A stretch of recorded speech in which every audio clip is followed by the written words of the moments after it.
Star TV के मुअज़्ज़ज़ नाज़रीन, मैं शकील अहमद आप तमाम देखने और सुनने वालों को मेरा अस्सलाम। नाज़रीन, इंतहाई अफसोस के साथ हम आज़ाद कश्मीर के एक नौजवान मुबीन मनीर और इसकी वालदा की अलमनाक खबर सुना रहे हैं, जो ट्रैफिक हादसे में जान की बाजी हार गए। ये माँ और बेटा एक साथ सफ़र कर रहे थे। नाज़रीन, आज़ाद कश्मीर पलंदरी वाले मनीर की गाड़ी को रावलपिंडी के करीब हादसा पेश आया। डंपर के साथ टकराव की सूरत में गाड़ी को आग लग गई।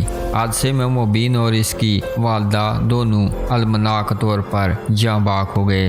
नाज़रीन, ये इनके ख़ानदान और प्यारों के लिए एक दिल दहला देने वाला नुकसान है और इस मुश्किल वक़्त में हमारे ख़यालात और ताज़ियत इनके साथ है। हम सिर्फ इस दर्द और गम का तसव्वुर कर सकते हैं जिसका वो सामना कर रहे हैं। ये ख़ानदान और बरादरी के लिए एक दिल दहला देने वाला नुकसान है। नाज़रीन, ये नोट करना ज़रूरी है कि इस तरह के ट्रैफिक हादसात को अक्सर एहतियात से ड्राइविंग और सड़क की हिफाजत पर तवज्जो देने से रोका जा सकता है। ये बहुत अहम है कि हम सब सड़क पर होते हुए अपनी और अपने आसपास के लोगों की हिफाजत को यकीनी बनाने के लिए इक़दामात करें। इसमें ट्रैफिक क़वानीन की पैरवी, सीट बेल्ट पहनना और ड्राइविंग के दौरान खलफशार से बचना शामिल है। नाज़रीन, हम नौजवान और इसकी वालदा के अहल खाना से भी ताज़ियत का इजहार करते हैं और इनकी रूह के लिए दुआ करते हैं। अल्लाह इनकी माफ़रत फरमाए और